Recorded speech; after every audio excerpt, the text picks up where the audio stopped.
Okay mga ka-S, mga kaibon, low fly tayo. Low fly tayo hanggang bukas ng umaga. Tapos maghapon rest na. So kahit papano kailangan natin silang batak-batakin. Hindi pwede yung yung lagi silang nakalock up. Basta naka-recover na yung ibon natin.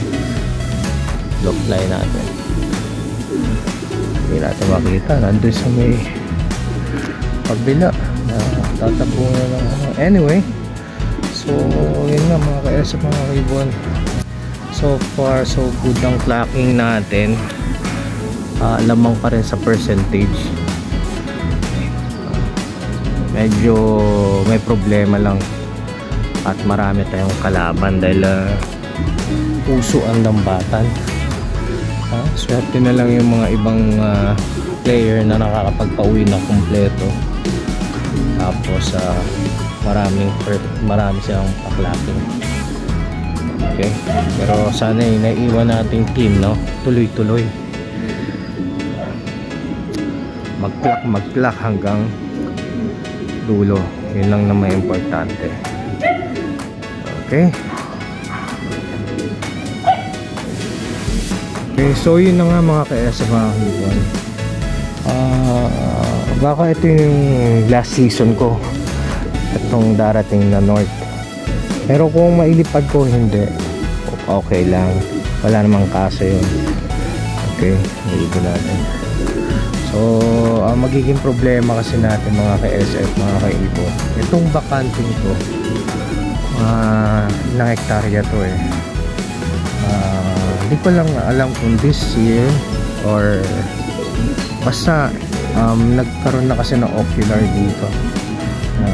May itatayo ng condo dito. Hanggang dun yun sa main road. Ang tagos ng bakanting lote ito. Nabili na to eh.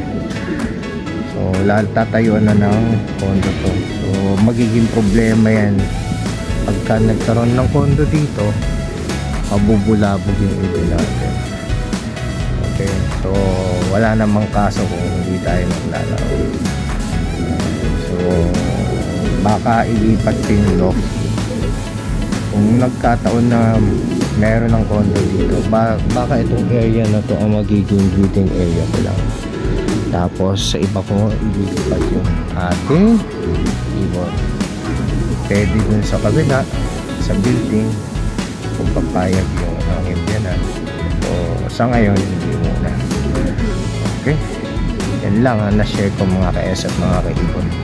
So ayan, nagbabalik mga ka-S at mga kaibon.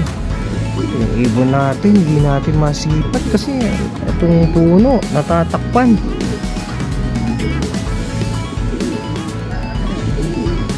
Parang sila doon sa may likod ng Phillies. Dalawa natin. Ito, buti nga hindi na doon umadapo eh.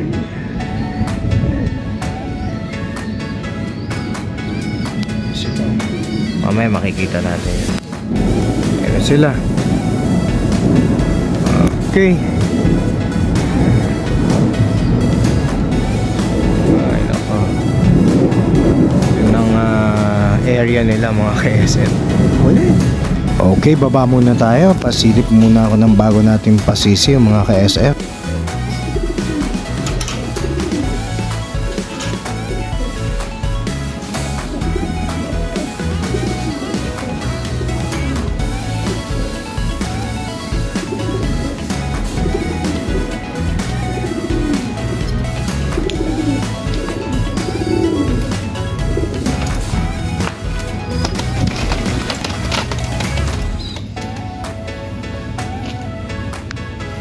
Ito nga pala yung ating full sibling ni 6210.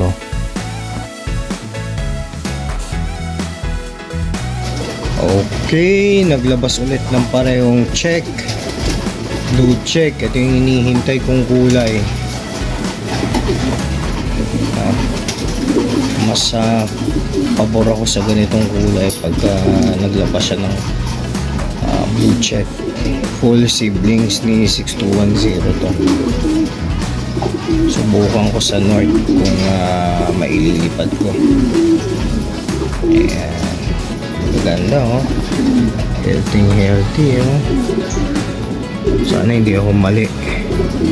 Parang blue check. Okay.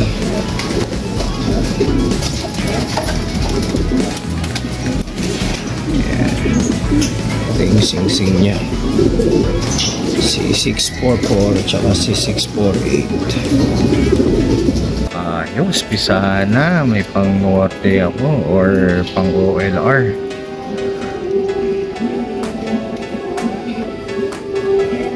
Ayos.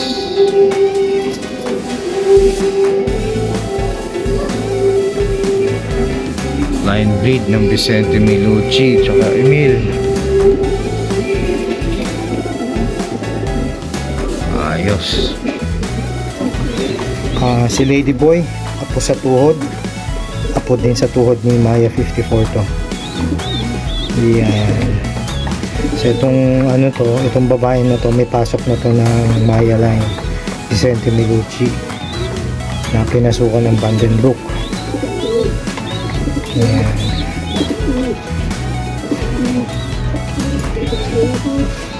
Ladyboy cross great granddaughter.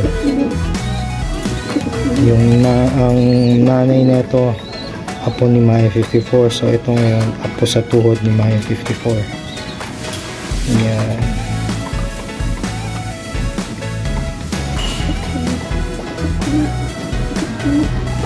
Nakakatuwa kasi si Ladyboy ngayon nasa 2024 siya, so 10 years old na siya.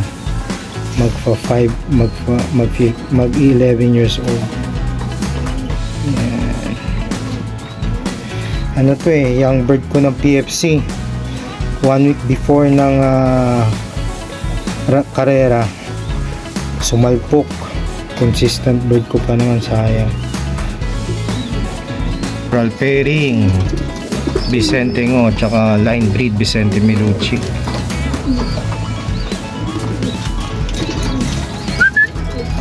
Medyo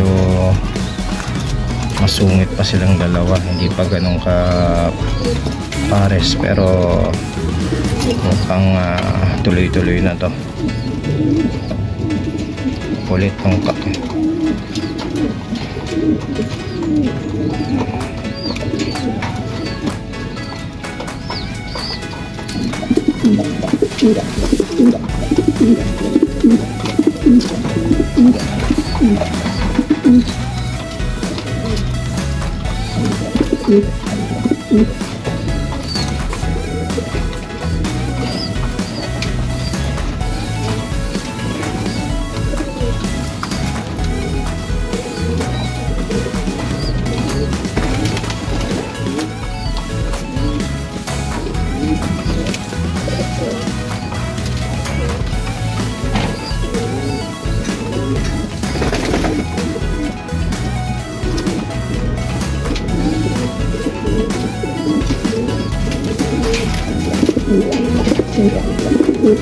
Repeat breeding.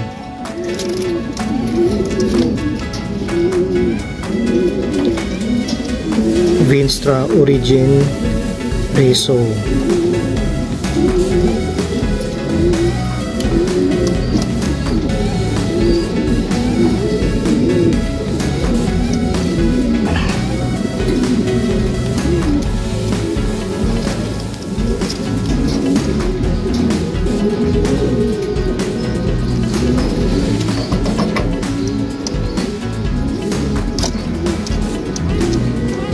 Yung kak, apo sa tuhod or apo sa talampakan, basta ganun.